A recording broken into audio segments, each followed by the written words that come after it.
Então, boa tarde, pessoal. Para quem tem acompanhado mais ou menos os meus estudos e o que eu tenho feito ultimamente, sabe mais ou menos que eu tenho prometido uma tal de uma aula já há algum tempo, em função de que alguns, alguns grupos de estudo têm se formado na UFRN e decidiram me chamar em um ou outro para dar um apoio. Esse negócio na garganta é porque eu tô um pouco doente, tá? Mas eu decidi gravar mesmo assim.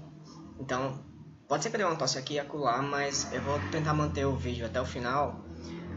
Porque se eu não gravar hoje, eu não vou gravar mais. E se eu não gravar, essa aula não vai acontecer. E assim, eu deixei algumas pessoas na expectativa já faz uns 6 meses. Se brincar, tá perto de um ano já.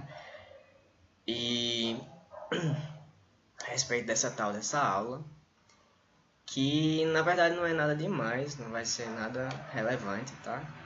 Eu não tenho conhecimento suficiente para fazer uma coisa decente, mas como eu já tinha prometido, eu já tinha falado até com coordenação, deu um probleminha aqui e acolá, porque eu não consegui reservar uma sala, e o pessoal que eu tinha marcado não conseguia também achar um horário em comum que fosse bom para todo mundo. Então eu decidi, veio a ideia assim de gravar pela pela webcam, que vocês estão vendo não é também uma coisa de boa qualidade, mas nem a aparência também de quem tá falando também não é uma coisa de qualidade, mas eu acho que até combina, assim, tá proporcional o negócio. Da mesma forma que a aparência, a gravação, a qualidade da gravação não são boas, tão boas assim, mas dá, né, pra pelo menos enrolar um pouquinho. Tecnicamente o que eu vou falar tá mais ou menos no mesmo nível, tá? É, a, o conteúdo da aula que eu estava querendo gravar era a respeito dos 4 discursos. Eu vou explicar o que é isso. Mas os 4 discursos, ele foi, digamos assim, desenterrado através da obra Aristóteles em uma perspectiva, Introdução à Teoria dos 4 Discursos, que é essa aqui, tá? Eu fiz questão de comprar a versão antiga porque eu achei muito bonita essa capa, publicado pela Top Books. O autor é Olavo de Carvalho e foi publicado em 1996, tá? É... A partir de eu ter falado o nome Olavo de Carvalho, provavelmente o pessoal vai pensar que tem alguma coisa a ver com política, mas não, isso não tem a ver com política. Esse trabalho ele é a respeito de uma tentativa de recompor a ordem do trabalho de Aristóteles, certo? Tá. Antes de comentar um pouco mais, eu quero comentar um detalhe que é o seguinte: eu tentei, primeiro, a obra é filosófica, mas eu não tenho um vocabulário filosófico, eu não faço filosofia, eu sou de letras. E assim, não tenho um conhecimento profundo do assunto. Vocês vão ver que é uma coisa bem mais ou menos, bem, tem isso aqui, tem isso acolá. Então, eu não quero que vocês levem o que eu estou dizendo aqui como a verdade sobre o assunto, ou a verdade sobre as coisas que eu estou falando. Eu quero que vocês, como geralmente eu falo quando estou conversando com frequência com alguém, eu quero que vocês escutem o que eu estou dizendo, se quiserem, né? Pode não querer, pode fechar o vídeo já.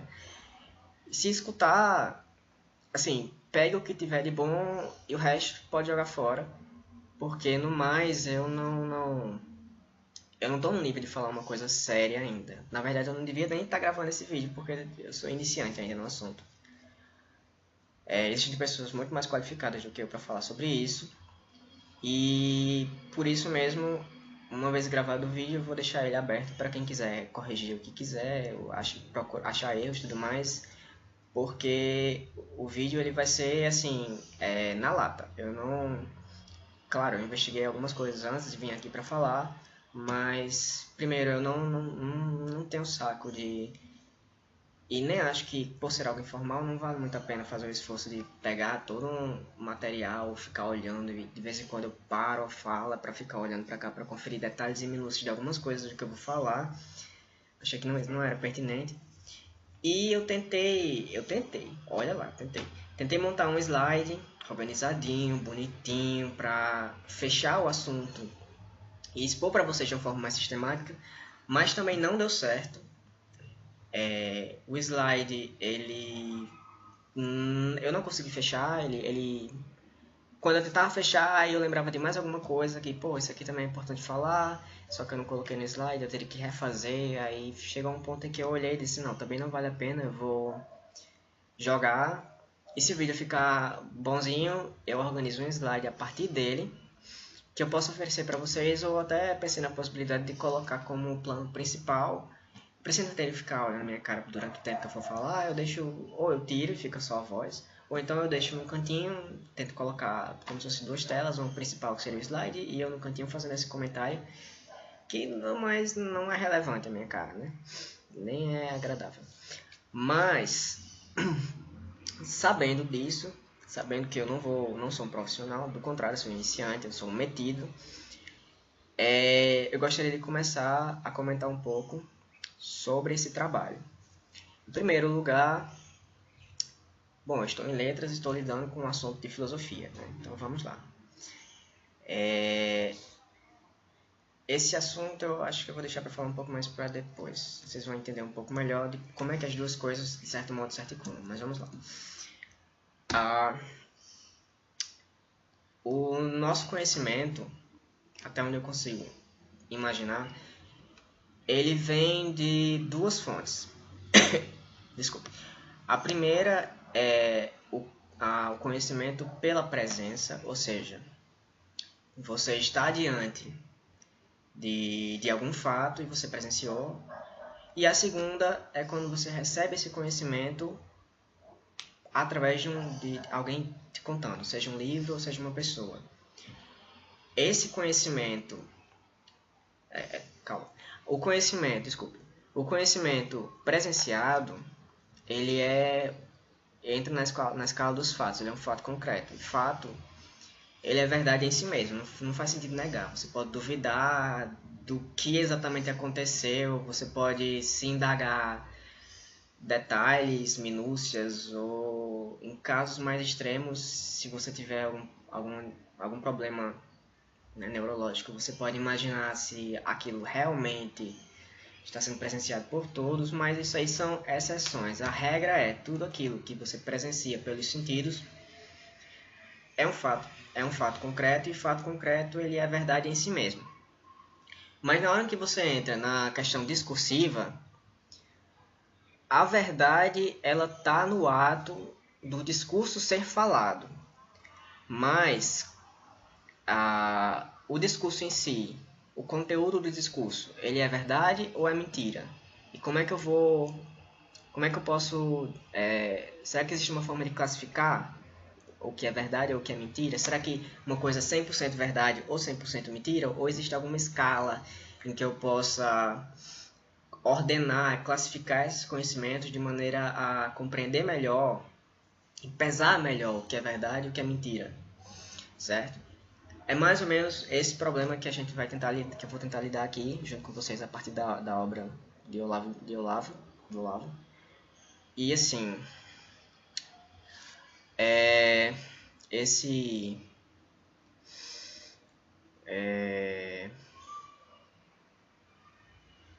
poxa. Bom, a resposta imediata é, obviamente existem classificações. E essa classificação que eu vou propor aqui, ela veio do trabalho que o Olavo fez em cima de Aristóteles. Como assim? Olavo define a filosofia, o ato de filosofar, como a busca da unidade da consciência na unidade do conhecimento e vice-versa. Ou seja, a unidade do conhecimento na unidade da consciência e vice-versa também. Significa o seguinte: o objetivo do conhecimento filosófico é você saber o quanto sabe, ou seja, você ser capaz de dizer eu sei que eu sei o quanto eu sei sobre o assunto e eu sei o quanto eu não sei sobre aquele assunto. Então, por exemplo, de maneira geral, esse eu sei que... Desculpe. Esse eu sei que eu sei, ele já é mais ou menos automático, só que em geral a gente não presta atenção. Por exemplo, você estuda para um assunto e para fazer uma prova, seja na escola ou na faculdade. Daí, quando vai fazer a prova, existe uma pergunta lá que está sendo feita a você, certo? E na hora que você vai escrever a resposta, você já sabe, na hora em que está escrevendo, o que... preste atenção quando for fazer isso. Você sabe... Primeiro, você sabe de onde você tirou aquele conhecimento.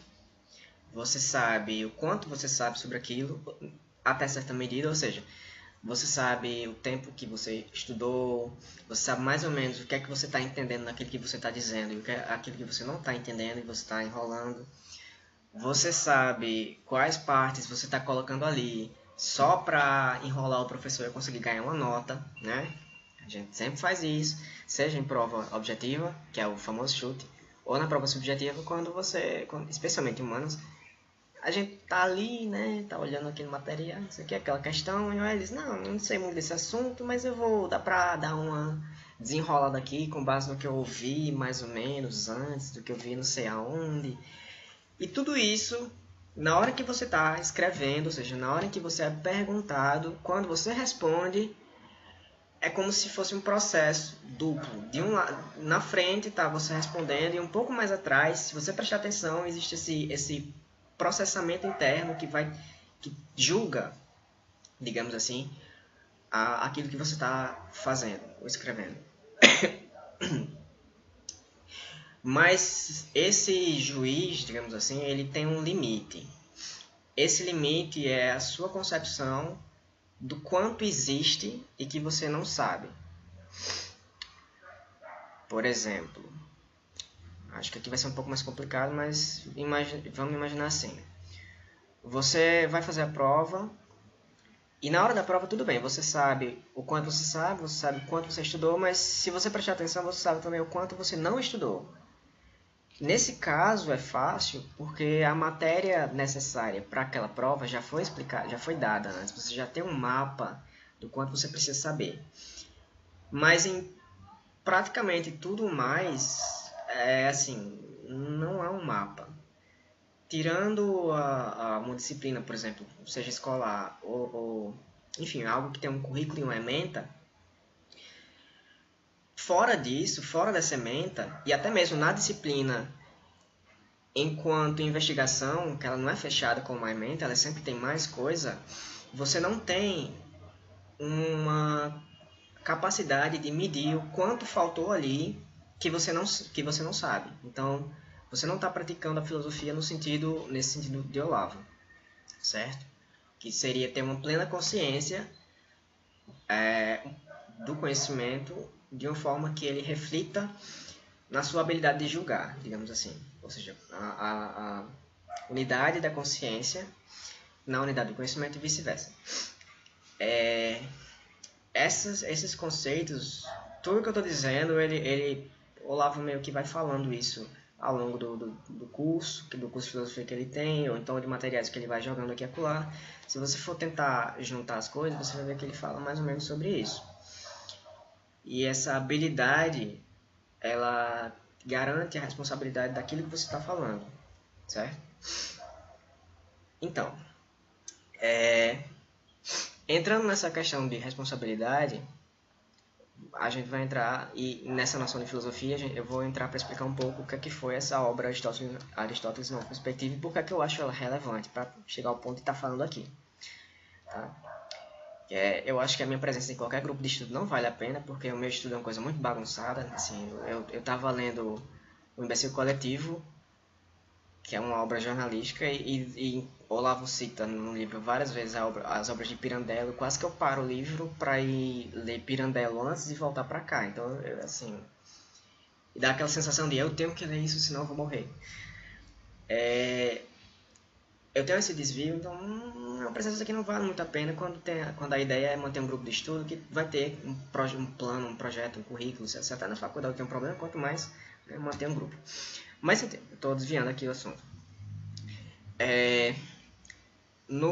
O que Olavo fez no Aristóteles Nova Perspectiva foi tentar encontrar essa unidade da consciência em Aristóteles.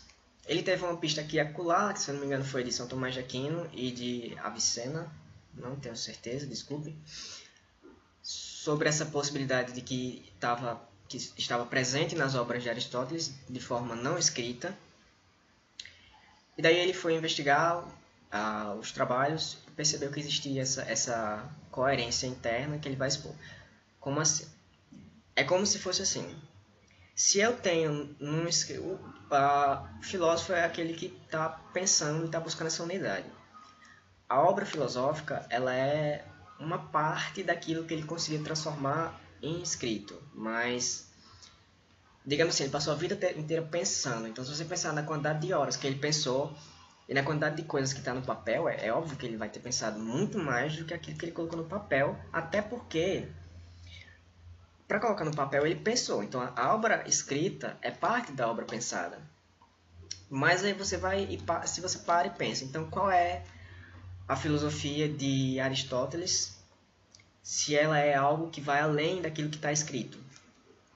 Em resumo, a filosofia de Aristóteles é essa unidade interna que Aristóteles tinha em relação às coisas e que parte dela pode ser vista nos livros, pode ser presenciada pelos livros. A outra parte você vai ter que procurar imaginar, e essa é uma tática que o Olavo tenta ensinar, que é o quê? Para ele dizer isso que ele diz, o que mais ele precisaria saber? Ou seja, o que é que ele precisa ter pensado para que aquilo que ele está dizendo seja coerente com ele mesmo, com o resto dos conhecimentos que ele tem. Ou seja, como é que ele pode ter essa coerência interna a ponto de não se negar entre um texto e outro. Daí, usando essa tática, essa técnica, ele percebeu o seguinte: bom, Aristóteles tem uma teoria sobre a poética. Ele tem, aliás, um trabalho sobre a poética, desculpa. Ele tem um trabalho sobre o discurso retórico. Ele tem os tratados lógicos, ou organo. E esse organo, por sua vez, ele tem um objetivo, assim, entre os tópicos, por exemplo, e os analíticos anteriores e posteriores, existe uma diferença, existe um objetivo diferente. Tudo bem que eu vou admitir, eu não li, tá? Eu só li a poética, li bastante, um pouco sobre ele, meditei bastante. Li vários trechos da retórica, que também estou pensando até agora, mas não tenho um conhecimento aprofundado. E o organo, eu realmente não tive coragem de encarar ainda. Mas eu vasculhei, para estar falando aqui, vasculhei vários materiais, dicionários e tudo, para tentar ter uma ideia mais ou menos do que é que tem nessas obras. E daí no dicionário do Abaniano, dicionário de filosofia, ele mais ou menos já dá essa previsão, que seria assim. Ele diz que os tópicos, quando eu estava pesquisando, se não me engano foi no termo lógica, o tópico ele é uma tentativa de chegar ao conhecimento a partir de questões complicadas ou conhecimento provável e chegar no provável, ou seja, ou entre uma contenda, um conflito, ou entre um conhecimento provável e concluir um conhecimento provável, e os analíticos ou a lógica seriam uma tentativa de partir do conhecimento verdadeiro para chegar a outro conhecimento também verdadeiro, ou seja, uma espécie de dedução. Daí, Olavo percebeu que havia essa escala de veracidade dos conhecimentos, ou seja, essa chave de classificação. A primeira etapa desse conhecimento seria o equivalente ao livro da poética. E lembrando que o que foi legado a nós das obras de Aristóteles, isso está escrito, salvo engano, na História da Filosofia de Copleston, Frederick Copleston. Eu não cheguei a ler outros, só conheço mais ou menos um pouco sobre esse. em que ele fala que as obras de Aristóteles, todas que nós temos, são apenas são apenas notas de aula, ou seja, era material de apoio que ele usava para o que ele ia explicar em sala, e que o que ele explicava em sala nós não temos acesso. Nós só temos acesso às notas de aula. Assim como, sei lá, Saussure, por exemplo. Para o pessoal que conhece um pouco sobre a linguística, sabe que Saussure não deixou, por assim dizer, nada escrito. Assim, a linguística geral, a obra dele não é dele, é dos alunos dele que recolheram, transcreveram o material, e essa é uma péssima comparação. Certo. Eu vou cortar essa comparação porque ela realmente não vale a pena. Tá. A notas de aula de Aristóteles. Então, Olavo percebeu esses graus de veracidade de um conhecimento, começando pela poética.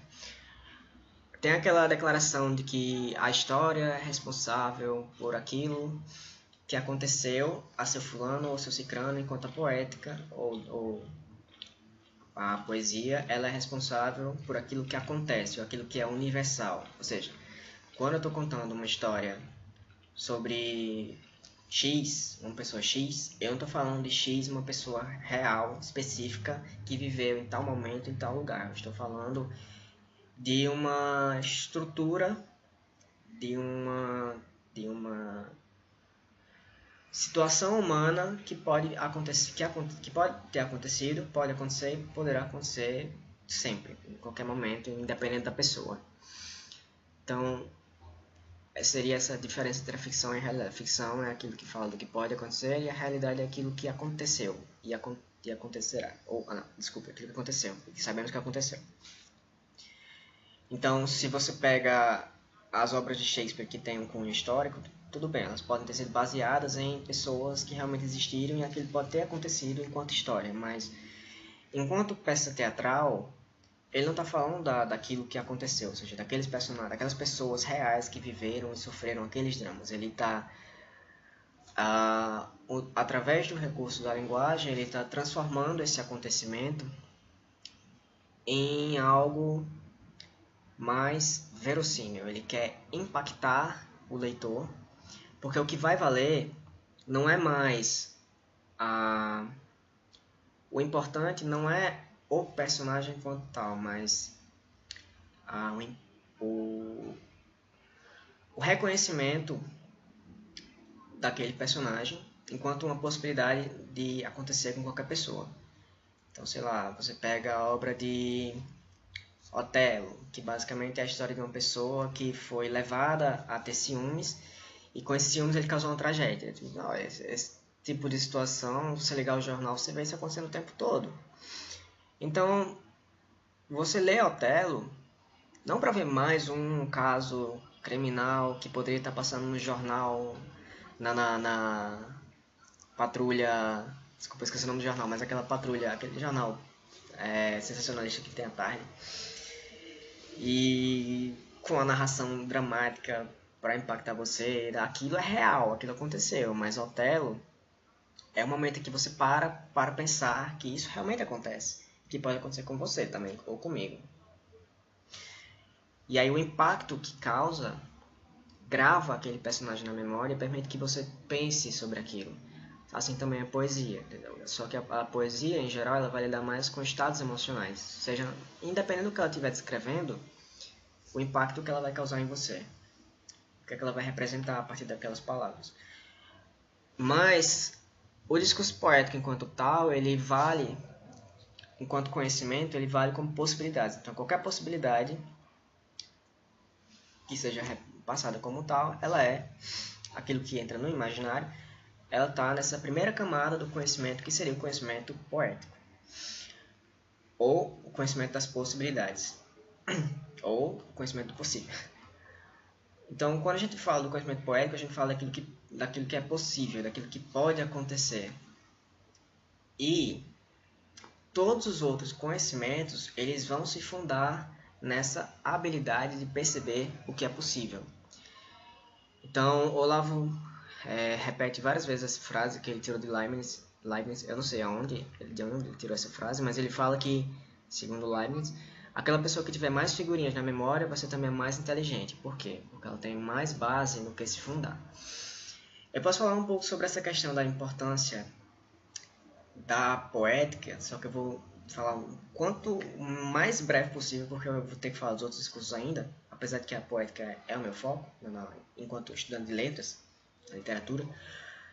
Mas a importância da poética é aquilo que hoje, depois de Olavo e a partir dele, tem muito se falado a respeito da educação do imaginário, que seria o quê?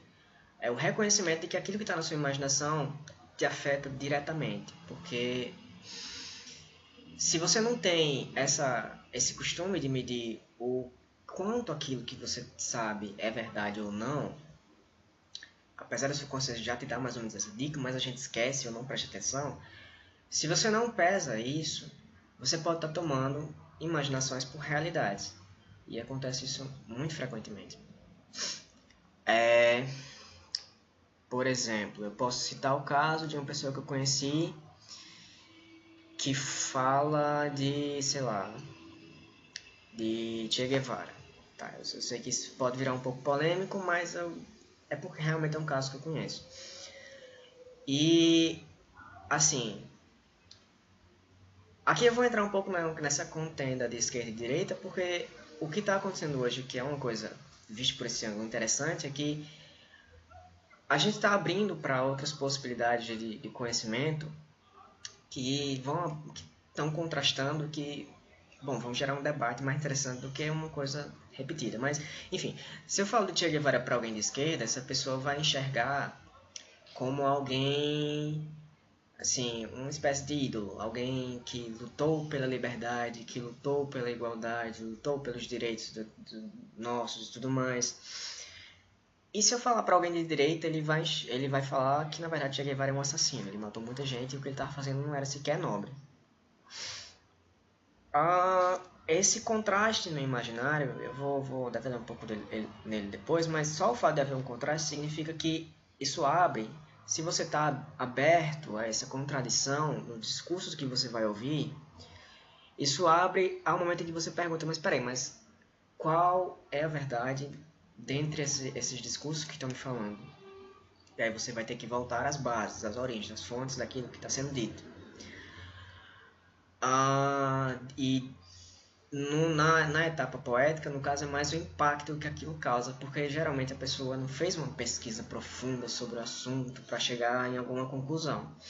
Mas, por exemplo, eu conheço gente que fala de Che Guevara, mas o que ela está realmente sim, falando, o que realmente reflete quando ela fala de Che Guevara não é a figura histórica de Che Guevara, mas é como se fosse um personagem literário mesmo. Ela está falando... Tudo bem que eu tô dando um chute aqui, é uma interpretação que pode estar errada, mas no que eu percebi, a pessoa está falando mais do ideal de liberdade que ela tem, do ideal de igualdade, do ideal de masculinidade até, geralmente quem me falou isso é homem. E assim, Che Guevara representa esse ideal de herói, que poderia estar encarnado em outra figura, poderia estar encarnado na figura de um santo que lutou contra todo mundo para dizer a verdade, no próprio Sócrates, em Jesus Cristo. E enquanto figura que cause mais um impacto, qualquer um valeria, mas com base nos dados que a pessoa tinha, na vivência dela, ela pegou Che Guevara como representante desse ideal que ela tem, que não é... Ela não está pensando em assassinato em si, a priori, a princípio. Ela está pensando no ideal de masculinidade, na força, no desejo de ter força. Isso é uma observação minha, pode estar errada, repito. E claro, depois isso pode causar outras complicações, outras consequências, como eu também vi. Porque querendo ou não, o personagem não é um personagem, então ele vai ter outros aspectos que daqui a pouco, quanto mais você for repetindo e ouvindo coisas a respeito, vai entrar num conflito interno, que enfim, não vem ao caso. Mas o que está acontecendo é o surgimento de novos dados que simplesmente não eram divulgados. Não é que estão inventando coisa nova, é porque não chegava a esses dados. E aí com esses dados nós temos a formação de uma nova imaginação sobre o que aconteceu.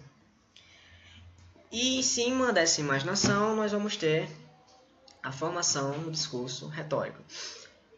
O discurso retórico, ele é, digamos assim, a segunda etapa do conhecimento, a segunda chave de classificação. Ele está acima do discurso poético, na medida em que não está mais falando daquilo que é possível, mas está falando de aquilo que é verossímil. Quando eu estou no discurso retórico, eu estou tentando convencer você daquilo que eu estou dizendo. Então, o discurso dos advogados em geral tem que ser retórico, porque ele está... Inclusive, a retórica ela é meio que voltada para isso. Você tem todo o livro, acho que é o livro 2, que está falando como influenciar no ânimo dos juízes, porque é o discurso que está tentando convencer de alguma coisa que é previamente acreditada como verdade, seja porque a pessoa realmente acredita que é verdade ou não, mas o foco é o convencimento.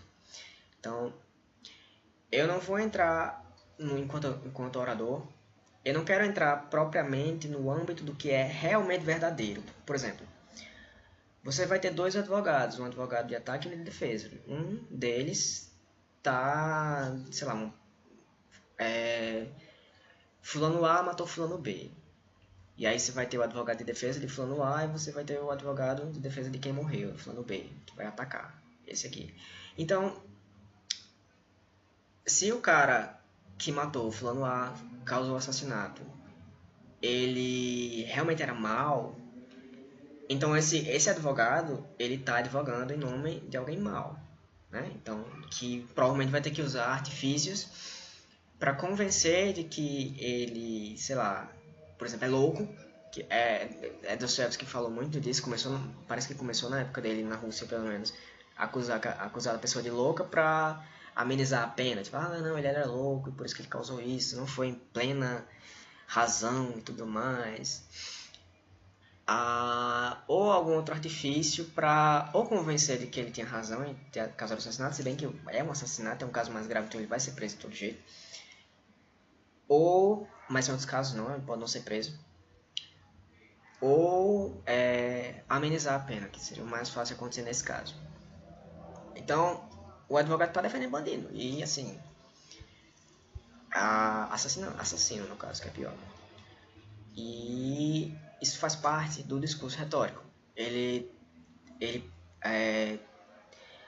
tenta convencer. Então, para convencer, eu tenho que partir necessariamente daquilo que já está mais ou menos assentado na imaginação. Então, se eu estou falando com alguém de esquerda e eu jogo informação de direita, simplesmente jogo, são dois mundos diferentes, minha gente. Então, é isso que está acontecendo hoje, que eu acho muito engraçado, porque não existe diálogo. Assim, não dá. O que está acontecendo na prática não é um diálogo. Por exemplo, eu gosto de usar a citação que está no Gênesis, acho que é o Gênesis 11, que é a da Torre de Babel, que fala que nesse mundo, antes de construir a Torre de Babel, o povo vivia com... Eles tinham a mesma língua e as mesmas palavras. Porque a gente tem, antes de entrar nesse estudo mais profundo, a gente tem essa ilusão de que o fato de a gente estar falando a mesma língua, está falando também das mesmas coisas, mas não é, gente. Realmente não é. Só por essa ideia do imaginário. Você imaginar o que é que se fala de Che Guevara na esquerda e na direita, está usando a mesma palavra, mas eu garanto a vocês que vocês estão falando de coisas diferentes. Então, por exemplo, eu cheguei a ver algumas discussões sobre Deus, seja até discursos formais na internet, ou de pessoas que eu conheço. E é uma catástrofe, porque a pessoa jura que aquilo é um debate, mas não é um debate, porque eles não estão partindo dos mesmos princípios, não estão falando da mesma coisa. Por exemplo, imagine o que um ateu comum de hoje fala sobre Deus, o que um católico fala sobre Deus, o que Santo Agostinho falava sobre Deus, pensava quando dizia Deus, o que até Olavo, Jesus, vamos pegar um caso mais extremo, Jesus pensava quando falava Deus. Eu garanto que são coisas diferentes. Mário Ferreira dos Santos, que é um filósofo que o Olavo cita bastante, apesar de eu não ter lido, mas eu vi uma entrevista feita pelo padre lá dos Anjos, que tem na biblioteca da UFRN, em que o Mário falava assim, todo ateu na verdade não é ateu, ele simplesmente não tem uma ideia, ele ainda não sabe o que é Deus para poder dizer se é ateu ou não.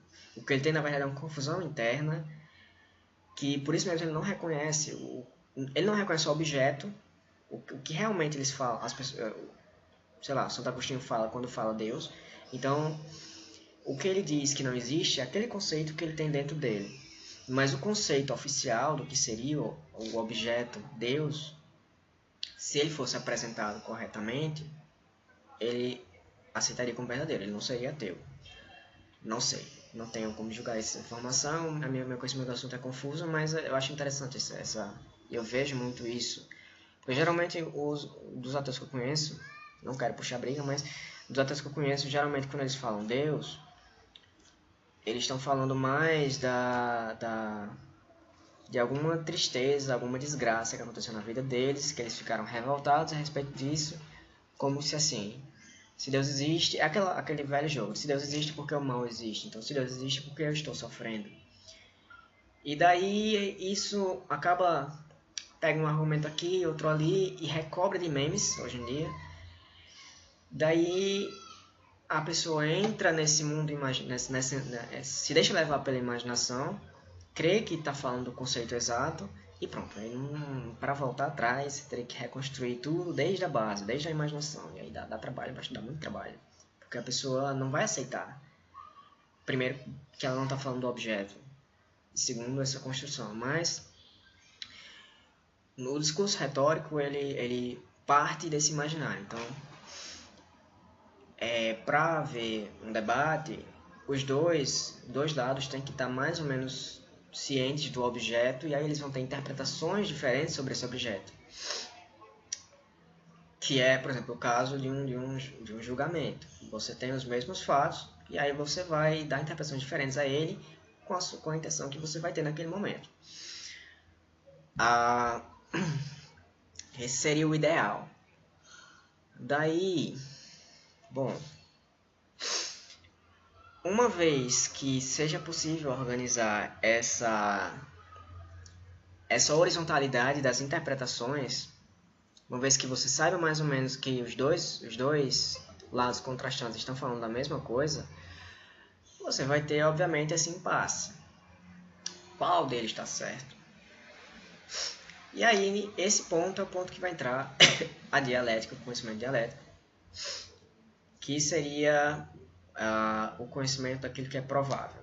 Se na poética, que é a imaginação, nós temos aquilo que é possível, então, por exemplo, eu vou detalhar depois. Na poética temos o que é possível, na retórica temos aquilo que é verossímil, ou seja, aquilo que convence. Na dialética nós temos aquilo que é provável. A dialética é aquela velha fórmula do tese, antítese e síntese.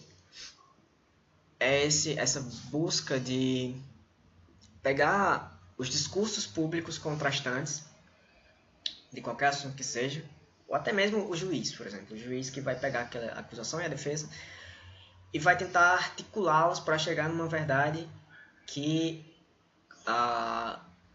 transcenda as duas. Ou seja, eu quero chegar numa verdade que está acima das duas teorias, uma verdade mais objetiva, digamos assim, a partir do conhecimento que eu tenho.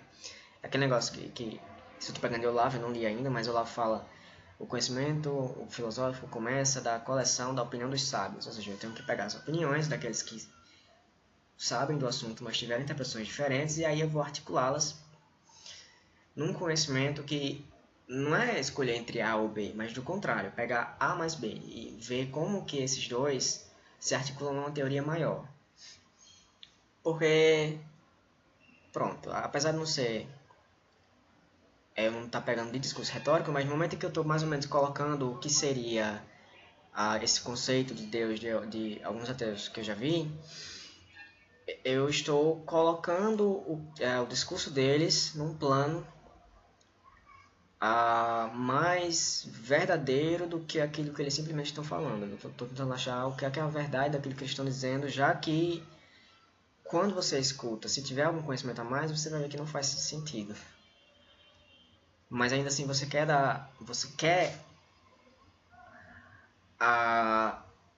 digamos assim, dar a chance daquilo como conhecimento. Então você vai ter que integrar aquilo num plano maior, que é esse plano da sua capacidade de análise, digamos assim. Mas o princípio da dialética, o ideal da dialética é partir do discurso retórico, quando você já tem organizado e tudo mais.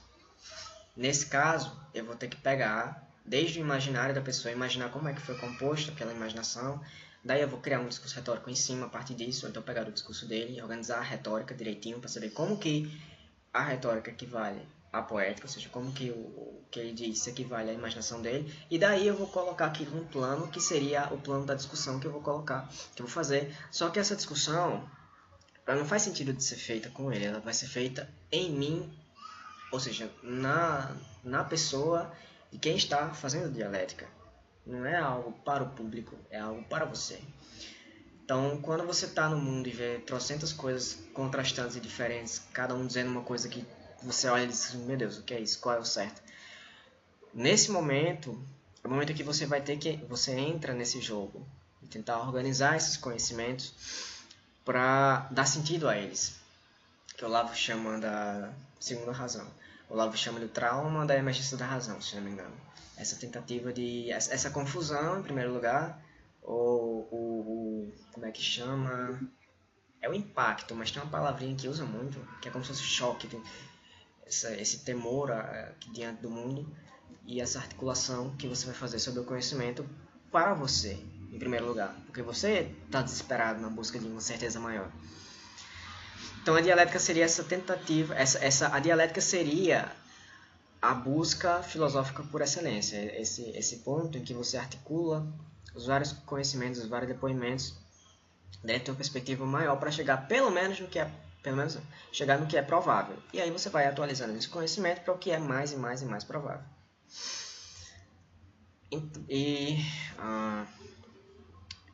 Provável.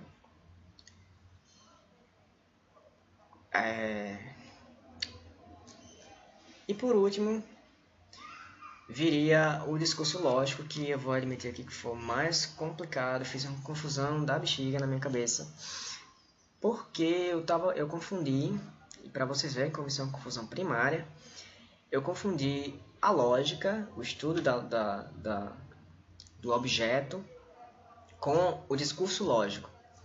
Então seria que nem eu confundir teoria da literatura com literatura, isso é uma coisa gravíssima, tá? Foi depois que eu olhei vários dicionários que eu pensei bastante, foi que deu aquele estalo assim que, opa, tá, agora acho que eu consegui organizar mais ou menos na minha cabeça, e é por isso que eu tô gravando aqui. A lógica, lembra, passamos do possível para o verossímil, para o provável. Um detalhe rapidinho que eu esqueci, desculpe. Nesse caso do debate entre, sei lá, esquerda e direita, se uma pessoa quer debater a sério com a outra, ela primeiro teria que tentar entender a outra. É quase um exercício de amor ao próximo, de você tentar entender do que é que a pessoa está falando quando ela está dizendo aquilo, seja a pessoa de esquerda ou de direita, não importa. Para, em segundo lugar, ela organizar isso e aí poder chegar para a primeira, a segunda, no caso, e conversar com ela. Eu bato nessa tecla quando eu converso com as pessoas, porque eu acho muito chato que se você não faz nem isso, e você sempre fica simplesmente trocando palavras, assim, só por trocado, é como se você estivesse falando com a parede. Você não tá nem se dando um esforço de imaginar com quem você está falando. É chato, minha gente. É muito chato. Porque no fim das contas, como é que você vai sequer convencer a outra pessoa disso? No máximo, você vai dar uns gritos. Se a pessoa tiver com medo, ela vai... né, talvez... Daí, sei lá... Tá tudo bem, às vezes funciona. Você dá uns gritos na pessoa, ela entra em choque. E aí, não é que você convenceu, é que ela depois vai parar e ela vai fazer o exercício de examinar as coisas do início até o ponto de perceber que esse outro lado é mais verdadeiro do que o dela. Mas, pô, você deu esforço, você fez com que ela tivesse esforço. Você poderia ter dado uma ajudinha nessa tentativa de imaginar com quem você está falando. Quem é essa pessoa? Quais conhecimentos ela tem? Antes de falar. Aí você vai fazer uma espécie de construção. Você vai partir do seu lado, tentando chegar a ela, tá? Mas enfim, voltando, né? Possível, provável, desculpa, possível, verossímil, provável, e agora vamos para o certo. O certo, ou o verdadeiro, ele é complicado, porque assim, o que é um discurso lógico? Eu relembro que deu uma trabalheira. O discurso, a primeira coisa que vem na cabeça quando a gente fala em discurso lógico vem duas, na verdade. Primeiro a ciência e depois a matemática. A matemática é um discurso lógico, a gente não tem como negar, né? Sei lá. Se eu sei que A é igual a A, então 1 é igual a 1, 2 é igual a 2, 3 é igual a 3, 2 mais 2 é igual a 4, se isso aqui 4 é essa. Enfim, 4 unidades, 2 é 2 unidades, 2 unidades. E daí por diante você vai fazendo as equações, cada vez mais complicadas, mas todas elas, se você for voltar, você vai ver que elas partem de algo que já era verdadeiro antes. Então é aquele negócio, o verdadeiro gera mais verdadeiros. A coisa inicial que eu vejo quando falo do lógico é a questão do silogismo e tudo mais, que eu não conheço muito, mas o silogismo basicamente é aquela velha ideia de temos duas premissas verdadeiras que geram uma conclusão que também é verdadeira. Então, sei lá, o velho esquema. Sócrates é homem. Todo homem... Não, desculpe. Primeira premissa maior. Todo homem é mortal. Temos uma verdade sobre algo maior, um conjunto maior de pessoas. De seres, desculpe. Então, todo homem é mortal. Sócrates é homem. Portanto, Sócrates é mortal. Então, eu cheguei numa conclusão partindo de duas premissas verdadeiras, certo? O problema que a gente pode chegar nisso aí é quando você para e pergunta, peraí, mas como é que eu sei que a premissa é verdadeira? Como é que eu posso julgar a veracidade da premissa? A fórmula silogística ela é certa invariavelmente. Quer dizer, se ela tem premissas verdadeiras, vai gerar uma conclusão verdadeira. Então, se eu digo que A é igual a sei lá, A é igual a um conjunto alfa, aquele diagrama de Venn, assim, a circunferência. Esse conjunto alfa. E eu digo que B é um elemento desse conjunto alfa, então, obviamente, B está contido em A. B tem a característica que eu classifiquei como constituinte do conjunto alfa. Ou seja, eu redefini o silogismo que eu fiz agora há pouco, no caso de Sócrates, ser mortal. Como qualquer outro homem que eu citasse, não importa falar de Sócrates, eu posso falar de qualquer pessoa. Mas se eu chego pra você e eu jogo um assim, todo homem é louco, eu sou homem, portanto eu sou louco. Como é que eu posso julgar isso? Como é que eu cheguei? Como é que eu sei? A fórmula tá certa, mas a premissa é verdadeira? Então, o que eu posso garantir nesse caso é que a coerência do silogismo, mas a premissa ela tem que passar por toda a aquisição do conhecimento antes de ser aplicada. Ou seja, em suma, eu tenho que passar pelos três discursos anteriores de alguma maneira para poder chegar em premissas o mais prováveis possível, para poder ter uma certeza o mais provável possível. Então, né, essa escadinha de tentar chegar no verdadeiro, na medida do possível. Aí você pode jogar, você pode fazer a pergunta, mas peraí, mas como é que eu sei, como é que eu posso... Se o máximo que eu posso chegar racionalmente é no provável, como é que eu posso... E o verdadeiro, cadê ele? Então quer dizer que nossos conhecimentos nunca chegaram à verdade e tudo mais? Tem a verdade presenciada, a não ser que você, por um jogo mental, você comece a duvidar daquilo que você presenciou, ou duvidar das suas memórias, que tudo bem, pode acontecer e haver... Né, existem alguns fenômenos psicológicos que falam de indução de memória, você ter uma memória falsa. Aquilo que você presencia no presente é verdadeiro. Quando vai para o passado, a gente chega num outro problema que não vale a pena entrar aqui, mas enfim. A princípio, você presenciou, você sabe que presenciou, e geralmente você sabe, assim como na hora de fazer a prova você sabe o quanto você sabe daquilo, você também sabe o quanto você sabe das suas memórias também. Então, se você tem uma memória que está meio confusa, você sabe que ela está meio confusa. Então, não é uma coisa que, Não posso ter certeza sobre o meu passado. Ele pode, até certo grau. Você sabe o quanto você sabe do seu passado. Você sabe que você viveu tantos anos, você sabe mais ou menos o quanto você lembra, sabe que existiu muito mais do que aquilo que você lembra. E nas memórias que você lembra, você sabe também que está meio confuso em algumas partes, não sei o que, então você tem uma noção.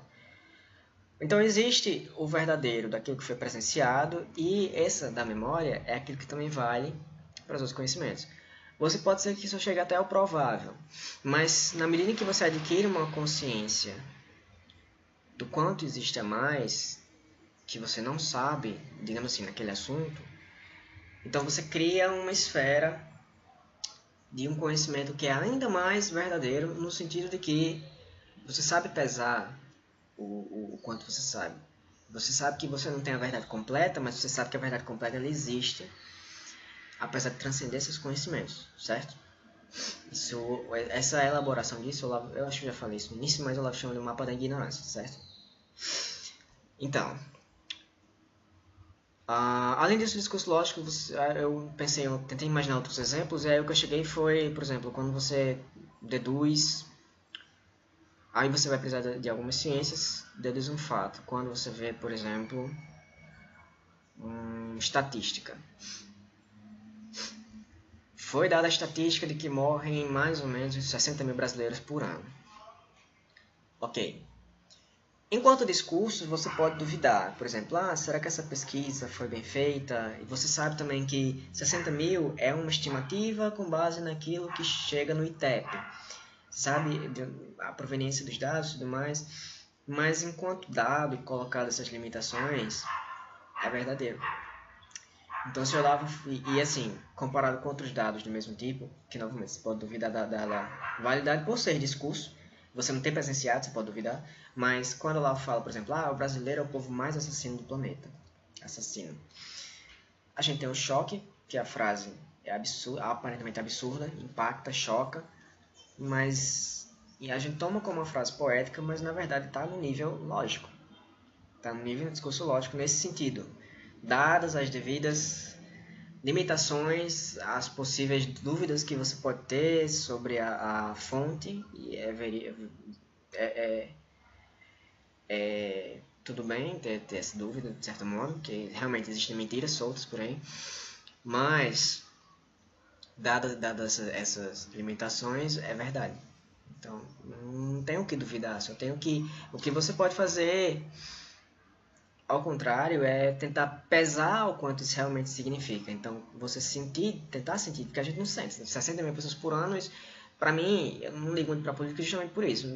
Apesar de eu saber racionalmente que isso deve ser algo horrível, mas eu não tenho um impacto real, interno, que dê o peso dessa informação. Então isso significa o quê? Eu estou pegando um conhecimento que é puramente lógico e eu não tenho os discursos anteriores, ao menos de uma forma mais ou menos imaginativa, ou seja, fazer um esforço imaginativo para realmente pesar o que aquilo significa. Por exemplo, 50 mil assassinatos dentro de se existir 100 mil pessoas no país, matou metade da população. Isso é absurdo. No caso, a gente tem 200 milhões, mas ainda assim é 50 mil assassinatos. E o que é que isso significa? E se você comparar com outros países, o que é que isso significa também? Nesse ponto, você vai estar um pouco mais na interpretação do que no discurso lógico. Mas ainda assim, tem validade. Tudo isso para quê? Para a gente aprender a medir, primeiro, os conhecimentos que adquire. Em primeiro lugar, os conhecimentos que adquire, em segundo lugar, os conhecimentos que já adquiriu, para você ter uma noção cada vez mais racional e embasada do quanto você realmente sabe sobre as coisas. Então, essa seria uma chave de classificação. Porque no normal, ninguém fala geralmente disso. Você aceita as coisas como se tudo equivalesse, ou a chave de julgamento que você vai dar é se você gosta ou não do assunto, se você não tem esse tipo de chave de classificação. Então, por exemplo, o Olavo fala que a gente é o povo mais assassino do planeta. Você se choca e por causa do choque você joga fora essa informação. Espera aí, vamos analisar antes. E vice-versa. Pode acontecer de você pegar um romance e ficar tão impressionado que você começa a achar que aquilo é verdade e é a sua vida, sendo que ela é mais do que aquilo. Ou até, mas aqui vai um pouco mais longe, eu não vou chegar nisso agora, mas ou nesse vídeo, mas uma memória que te impactou de tal maneira, seria uma espécie de trauma, que você construiu, digamos assim, a sua visão de você mesmo a partir dessa memória. Você julga as suas ações a partir dessa memória. E muitas vezes essa memória pode ser banal, o que aconteceu pode ser objetivamente uma coisa pouco relevante, mas você entrou na impressão poética, você entrou aquela memória te causou um impacto que, de certo modo, definiu quem você é. Mas você pode redefinir, pode pesar de novo essa memória com base em outras coisas. Só que também não entra no caso, certo? Então, essa chave de classificação dos 4 discursos, ela serve para mostrar, em primeiro lugar, que nenhum conhecimento em si é desprezível. Ou seja, tudo aquilo que você for aprender pode ser usado na medida em que você jogue na chave de classificação. Então, a literatura, por exemplo, que em letras isso é até um pouco estranho, mas a gente meio que não vê utilidade. Quando vê, assim, vamos analisar a história, a condição histórica, tudo mais, ela passa a ter uma utilidade maior, pessoalmente. Na medida em que ela forma o seu imaginário, ela forma a sua capacidade de enxergar o mundo cada vez maior, de forma maior, mais completa. E ela coloca, e você mesmo, claro, existem as formas de usar, mas ela revela a utilidade em si da coisa, que geralmente não é tão discutida assim. E ela mostra a importância fundamentante, por assim dizer, desse conhecimento, seja o poético, da poesia, no sentido do impacto, conseguir pesar o impacto sobre as emoções e tudo mais, que posso tentar falar um pouco mais disso depois, mas é o que a gente meio que chama muito de inteligência emocional. Como é que você desenvolve a inteligência emocional? A gente pode falar um pouco mais sobre isso depois, apesar de que no mesmo esquema, eu não sei muito do assunto, mas posso falar um pouco. E as situações humanas que você vai ter acesso para pesar. Porque, por exemplo, vou dar aqui só um exemplozinho para já ir abrindo um negócio. Eu li uma história que mostra uma mulher que tem uma filha, e essa mulher é uma mulher terrível. Ela, assim, no início você olha para ela e você, que mulher incrível, não sei o que. Ela é uma história de investigação policial, não sei o que. E ela é uma mulher muito inteligente. Você olha para ela, você no início fica espantado, e daqui pro final da história você percebe que ela é uma pessoa horrível, horrível, horrível, horrível. Então, ela é a pior mãe que é capaz de imaginar. Você olha e você, minha gente, não é possível que uma pessoa faça isso. E de repente você pega a sua mãe, a minha mãe, ou outra mãe, sei lá, se você tem problema com a sua mãe. Se você acha que a sua mãe é ruim, na hora que você conhece essa mulher, tudo bem que ela tá na ficção, mas pô, na hora que você conhece essa possibilidade de mãe, quando você olhar para sua mãe, você vai achar ela uma santa, porque é uma coisa absurda mesmo. É como se fosse assim, é a imaginação do inferno, ou seja, do pior que pode acontecer, que te permite pesar o quanto seu sofrimento, na verdade, é banal. A gente fala isso de outra maneira várias vezes, tipo, eu achava que eu estava sofrendo, mas de repente eu conheci a história de fulaninha, e pô, ela tá 1000 vezes pior do que eu, e na verdade, ao invés de me preocupar comigo, eu devia estar ajudando ela.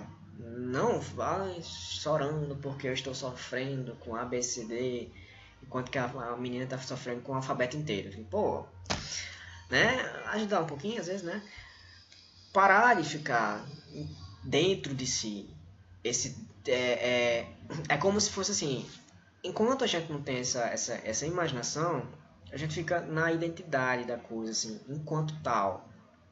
Por exemplo, 2 é um número grande? Depende. Em relação a quê? Né? É isso, entendeu? quando a gente diz, não, 2 é um número pequeno, na verdade, você está querendo dizer o seguinte, 2 é pequeno em relação, aliás, é pequeno em relação a todo o conjunto de números que você conhece. Você sabe que o início do número natural é 0, então, de 0 para 2, pô, são 2 unidades. E de 2 para, sei lá, os bilhões que aparecem na TV, de vez em quando sobre notícias e tudo mais, tudo, e, enfim, desvios de dinheiro, essas coisas, é nada, né? É nada. Mas se você. Mas será que 2? Mas 2 em si mesmo, ele é pouco? Não, nem pouco nem muito, ele é 2. 2 em relação. Se você é uma pessoa, se você só conhece até o 10, se é um bebezinho que só conhece a contagem até o 10, o 2 é muito em relação a 10.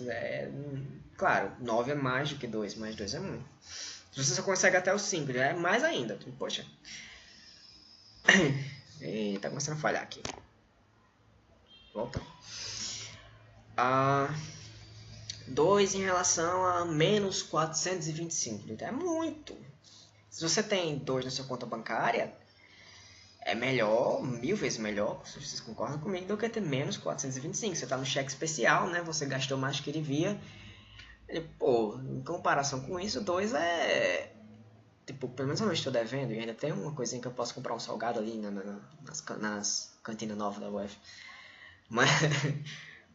Mas é essa comparação que vai dar o valor, peso da coisa. É a medida que você vai fazer. Qual é a sua medida? Entendeu? Da mesma forma que você vai medir o pior, você também pode medir o melhor. Só que a medida do melhor, você pode virar mesquinho também, né? De querer, poxa, só tenho 2 e fulano de tal tem 1 milhão. Ou vice-versa. Minha mãe não é, sei lá, não sei o exemplo de uma mãe. Mas enfim, a melhor mãe do mundo, que é a mãe de fulano de tal, porque ela é assim, assim, assado. Tá. Para evitar essa mesquinharia, que é a inveja, que é o que geralmente a gente cai nas coisas, você vai para o que está mais abaixo. Porque o que está mais abaixo é real, acontece. Então, por exemplo, você liga lá caso de família, você vê aquele monte de desgraça, você, pô... Apesar de que a gente geralmente só vai ver para rir, não está realmente prestando atenção, não está guardando aquilo, nem usando aquilo como base de comparação, isso precisa de um certo raciocínio, não é tão automático assim. Mas quando você vê, tem ali nos casos de família, você olha para a sua própria e você olha e diz, pô, né, a minha família não é tão ruim assim. Minha situação de vida não é tão ruim assim. E aí você pode sentir vontade de ajudar quem tá precisando, enfim. Essa questão de colocar a imaginação na base da educação. E esse é um dos motivos de eu estar tão interessado nessa questão dos quadros discursos, não porque eu faço letras, na verdade é quase o contrário, eu meio que faço letras por causa dos quadros discursos, não só por isso, mas quando eu conheci o livro eu já estava querendo entrar, mas quando eu conheci o livro, eu olhei e digo, é isso aqui mesmo. Porque essa simples organização de uma classificação tirada de Aristóteles e que está intrínseca na obra de Aristóteles, gente, parece pouco, mas quando você muda uma coisinha da obra de um filósofo, eu posso comentar isso em outro vídeo, talvez até nesse, né, já que já está 1 hora aqui de gravação, se ficar mais meia hora não vai fazer problema. Quando você muda uma coisinha, você tem que lembrar que o conhecimento que foi construído depois sobre filosofia e que influenciou os outros campos de saber, ele veio de Platão e de Aristóteles em grande parte. Teve influência pitagórica também, não sei, mas em grande parte, quase tudo está citado em Platão e Aristóteles, então onde eu ouvi falar e vi. Então você muda uma coisa na obra dele e pronto. Aí você vai tendo toda uma nova corrente de ideias que vai ser formada a partir daí. E essa corrente de ideias, ela coloca, em primeiro lugar, a imaginação, em segundo lugar, o discurso público, em terceiro lugar, a filosofia. Isso dá para entrar em algumas questões, como por exemplo, por que não coloca em filosofia no ensino médio? Porque as crianças ainda não têm imaginação suficiente, não têm domínio do discurso suficiente nem da língua. Então não faz sentido você falar de uma meditação sobre o conhecimento que ainda não tem. Isso aí você vai ver em alguns vídeos do Olavo a respeito do assunto. Aí o pessoal pode argumentar, mas antes tinha, não quer dizer que a educação da gente seja boa, né? Porque ela não é, a gente sabe disso. Pode dizer, que é até um pouco mais verossímil. Mas tem lá, sei lá, o curso do Regis de Oliveira de Filosofia conta que no ensino secundário era ensinado filosofia. Digo, sim, mas eram poucas escolas, a escola de elite e a escola de qualidade bem acima do que o que a gente tem hoje. Então também, né, a gente tem que pesar o negócio direitinho.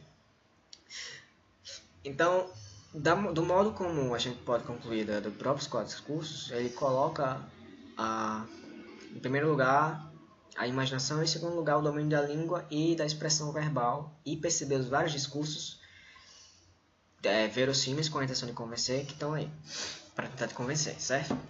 Tá.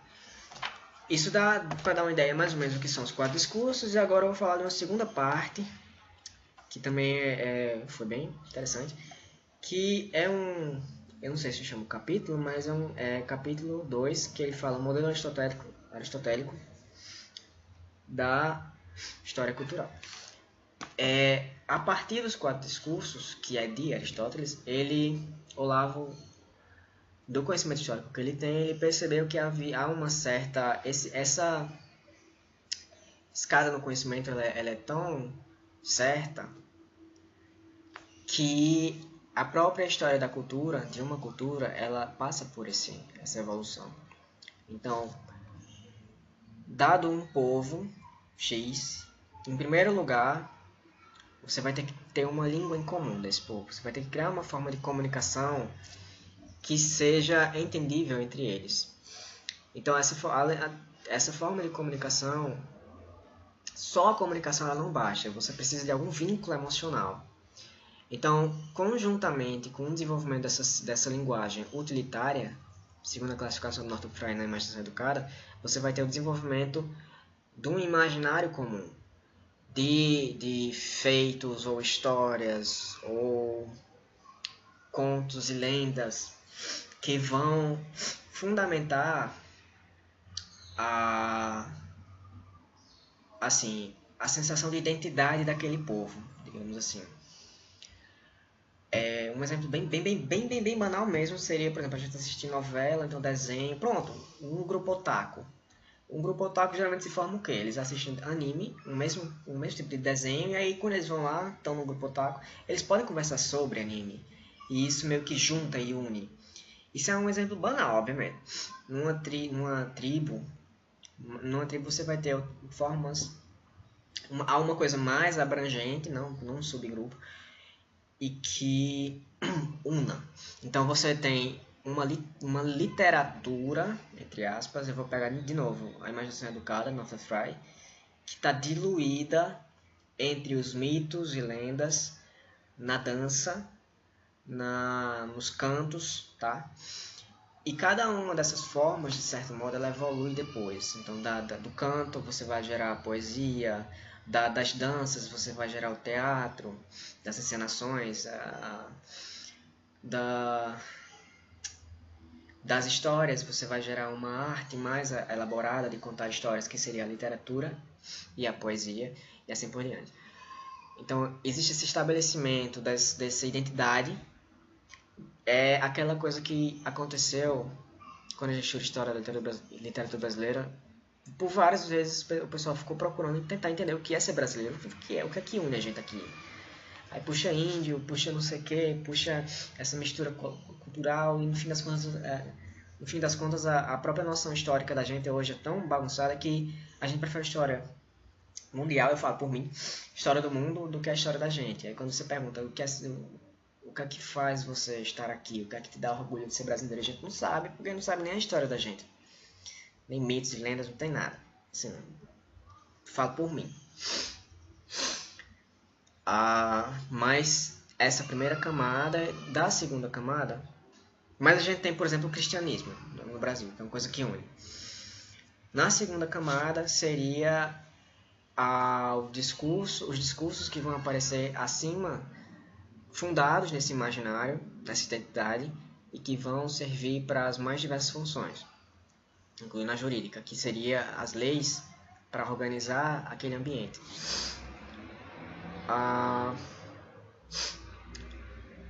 Tem o exemplo que Carpo fala de Homero, o que significou Homero na cultura grega.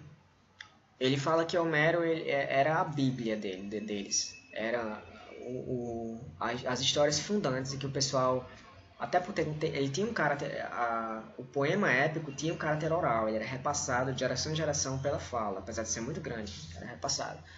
Então as pessoas decoravam aqueles poemas e usavam trechos com frequência. Se referisse, aquilo estava junto da mitologia, dos mitos gregos, dos deuses gregos. De certo modo, a Ilíada e a Odisseia juntam a mitologia, os deuses gregos, aos homens. Claro que eram homens extraordinários, mas juntam. Então você vê a presença, você vê Atena se transformando num homem. Então naquela sociedade você começa a imaginar, será que Atena está aqui? Será Atena pode ser essa pessoa que está dando esse conselho? Então esse conselho está sendo dado por Atena através dessa pessoa, entendeu? Então dessa etapa vieram, no caso da civilização grega, primeiro veio Homero, em segundo lugar você veio os juristas e os sofistas, que seriam os professores e oradores públicos. Em terceiro lugar veio o fenômeno Sócrates, que foi a entrada para a filosofia, que dele veio Platão e em seguida Aristóteles, que deu uma repaginada na coisa de uma maneira mais lógica, literalmente. Ele fez uns estudos, enquanto Platão escrevia como se fossem peças teatrais ali nos discursos de Sócrates, Aristóteles transformou aquilo num discurso mais lógico, coerente, num discurso mais científico. Tá? Então Olavo põe aqui essa teoria da cultura, de certo modo criando também essa dependência. A gente não tem como evoluir um discurso, que é o que eu citei no início. A gente não tem como fazer um debate real se a gente não tem um imaginário comum, ou pelo menos um esforço de entender o imaginário do outro. Dá mais trabalho, já que a gente não tem um imaginário comum. Quando você pega evangélico e católico, ali também é uma confusão. Como é que eu vou falar de Maria para um evangélico? Eu consegui falar numa linguagem mais próxima do evangélico, mas dá trabalho. Você tem que imaginar como construir a noção de Maria do jeito que a gente vê, do jeito que um católico vê, para um modo que um protestante consiga entender aquilo. Porque não é um imaginário comum. Então, muitas coisas vão ser a mesma base, mas muita coisa também vai ter diferente. Então, esse exercício de organizar o imaginário. Certo? Tá começando a ficar escuro aqui, deixa eu ver. Fica mais próximo. Fica aqui mesmo, minha cara não presta mesmo. Tá. Tem mais alguma coisa?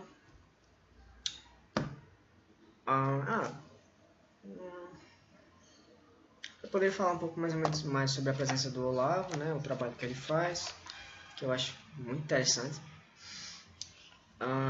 Vou falar sobre a estrutura do próprio livro, Vou voltar a ele agora, deixar uma perspectiva, que é interessante, porque Olavo é uma das figuras, acho que é a figura mais interessante que eu já conheci. O livro, a teoria mesmo, é pequenininha, viu? Ele conta ele desenterra essa teoria de Aristóteles em exatamente 24 páginas só. Então o livro já é pequenininho, E assim, 24 páginas é suficiente para ele contar esse desenvolvimento que ele fez, que na verdade é um trabalho que ele já fazia desde a década de 80, só que foi transformado em livro na década de 90, certo? Fininho o livro, letra grande, tá? Letra grande, não tem pra que ter medo de ler isso aqui, é muito gostoso a leitura, inclusive. Mas assim, aí o resto, claro, vai ter mais. São exatamente 135 páginas, com introdução e tudo mais, que ele vai comentar detalhes, questão de credibilidade dos discursos e tudo mais. E a segunda parte do livro, que ele é dividido em duas partes, é Aristóteles o Dentista. Então, a primeira parte é seríssima, essa organização da teoria, e assim, depois Quer dizer, se você imaginar a forma do texto, você pode pensar o seguinte: primeiro você vai ler, né, a teoria que ele fez, daí, pela leitura, você vai tirar suas conclusões. Em seguida, Olavo vai mostrar a reação pública que isso teve. No caso, foi a tentativa dele de publicar a tese na Sociedade Brasileira de Pesquisa de Ciência. É esse mesmo? Desculpe. É SBPC, no caso. É uma revista científica que ele tentou publicar, que no caso seria a mais importante do país, salvo engano. Então, ele vai mostrar aqui as cartas recebidas eu acho que era de toda a revista, inclusive, do que foi que ele entendeu do texto que ele mandou, que é basicamente o mesmo texto que a gente está vendo aqui. A intenção, quem pega o livro As Doses de uma Perspectiva na primeira vez, vai pensar o seguinte: assim, qual o sentido de ele colocar isso aqui, esse livro é para ser uma coisa séria. A intenção é que o trabalho do Olavo ele é dividido nessas duas coisas, que inclusive ele fez um vídeo recente que ele falou sobre isso. Um é o trabalho filosófico e o outro é o trabalho público. Né? E do modo como ele deu a forma do livro, é o seguinte: primeiro você tem suas conclusões e depois você vai chocá-las com aquilo que aquilo que está na intelectualidade. Então, ele não faz tudo bem, ele bota um tom humorístico e tal, mas ele não xinga, né, o autor. Só o fato dele descrever, por você ter a primeira parte, ter sido as suas próprias conclusões, só o contraste que você vai ter das suas conclusões, mesmo sendo leitor iniciante, com o que você vai ver aqui, é chocante, certo? E geralmente ele faz isso. O Imbecil Coletivo, de certo modo, foi isso. Agora, claro, o 2, que foi o que eu li, tô vendo aqui, é um caso mais grave, um caso jurídico, né, que ele vai tratar. Mas a obra dele ele tem esse cunho. Então, ele publicou, acho que em primeiro lugar ele publicou Jardim das Aflições. Aliás, Nova Era e a Revolução Cultural, para mostrar o fenômeno, revelar o fenômeno. Em segundo lugar, Jardim das Aflições, que é o trabalho dele, é a obra dele, um dos principais. E, assim, da reação pública que gerou isso, aí ele vai e faz um Imbecil Coletivo. Então,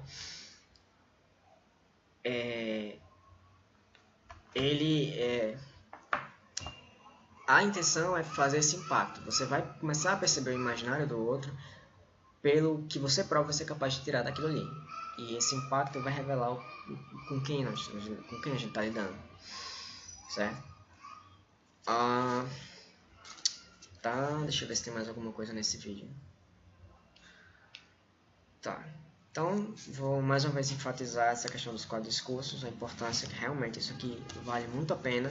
Então, se vocês puderem, leiam o livro e principalmente meditem sobre ele, porque essa questão da imaginação, que é a que eu tenho mais tratado, ela é muito...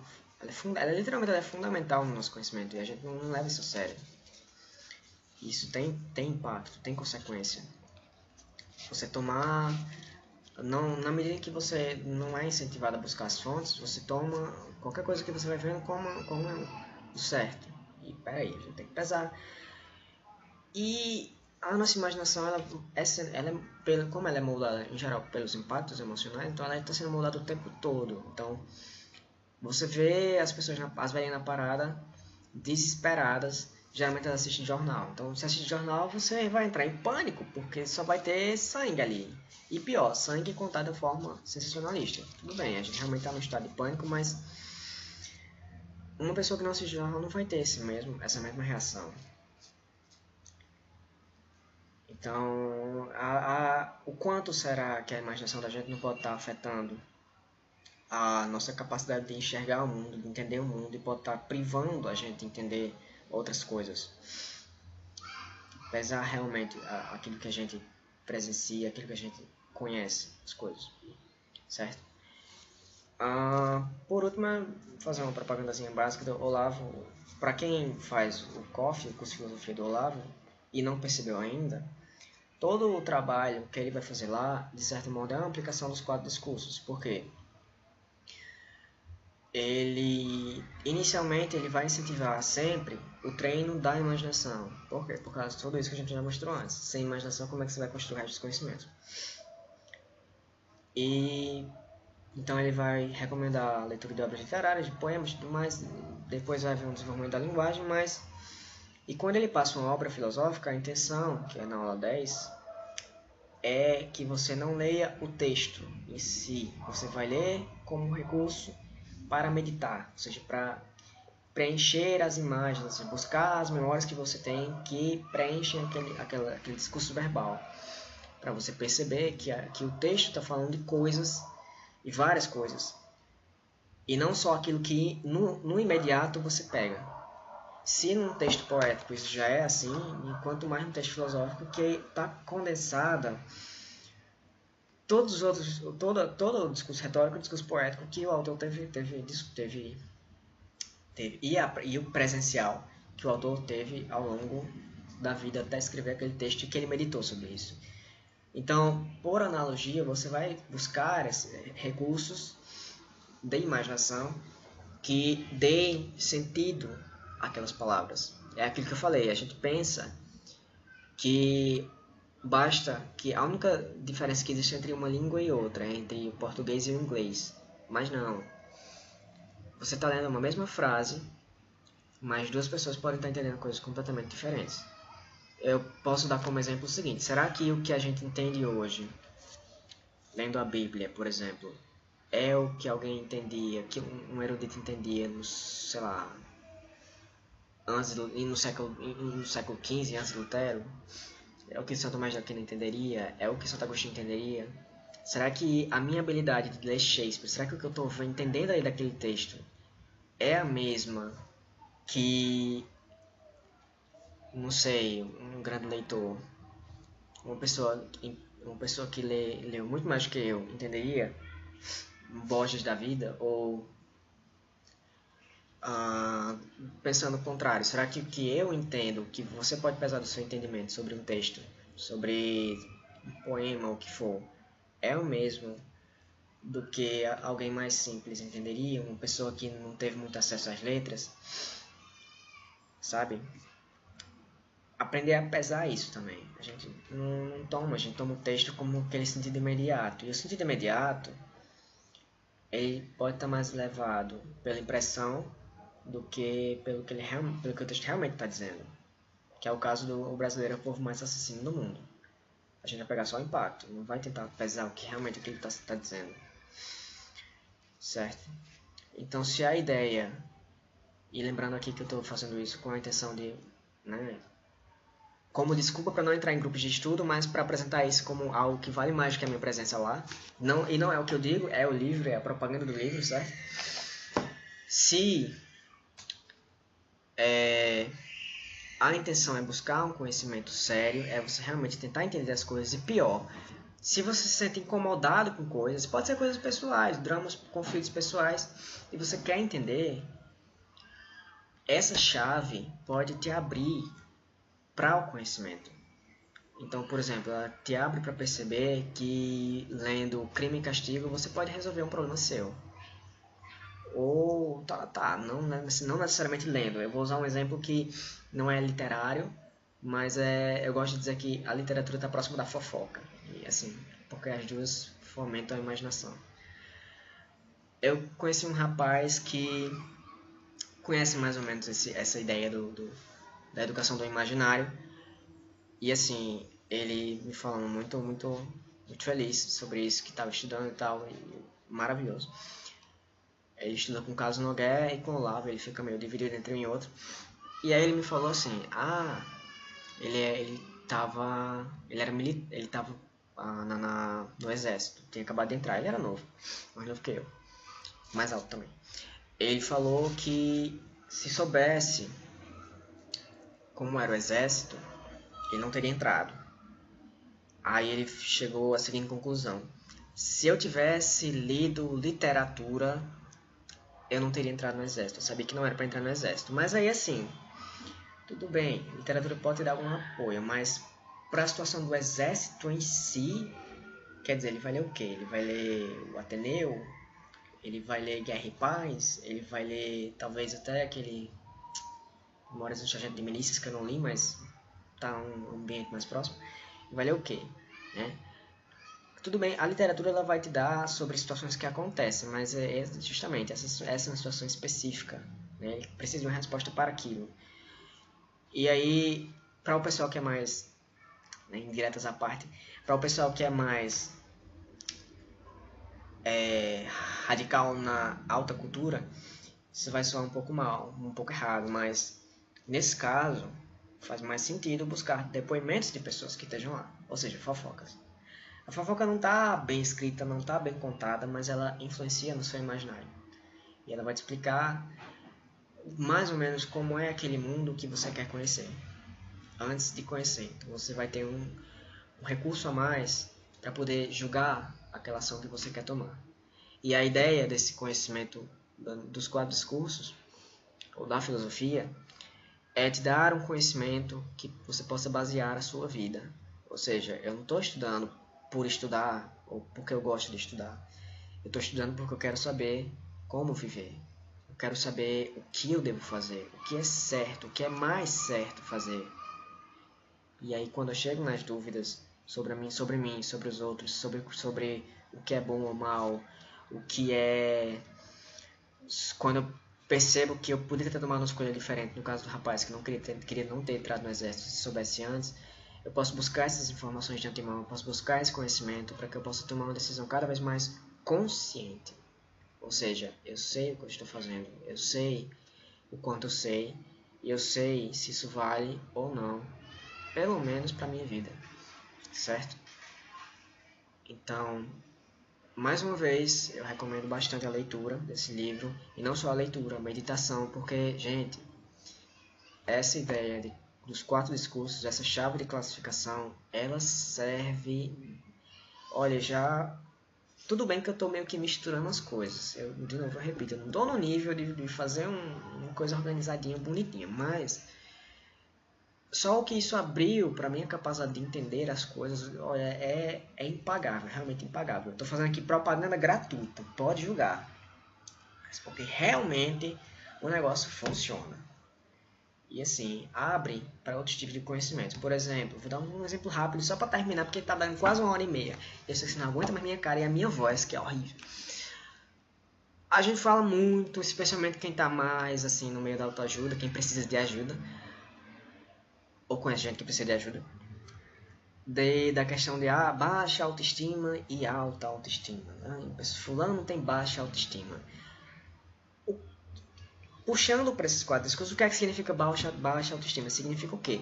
Você pesa no seu dia a dia mais as memórias negativas. Você pesa o impacto de memórias negativas. Valeu muito mais em você do que aquelas positivas. Então você toma essas memórias negativas como o inferno, é assim, aquilo é o pior do que poderia ter acontecido. Você não consegue conceber algo pior do que aquilo. Para pelo menos pesar e dizer, pô, aquilo não foi grande coisa.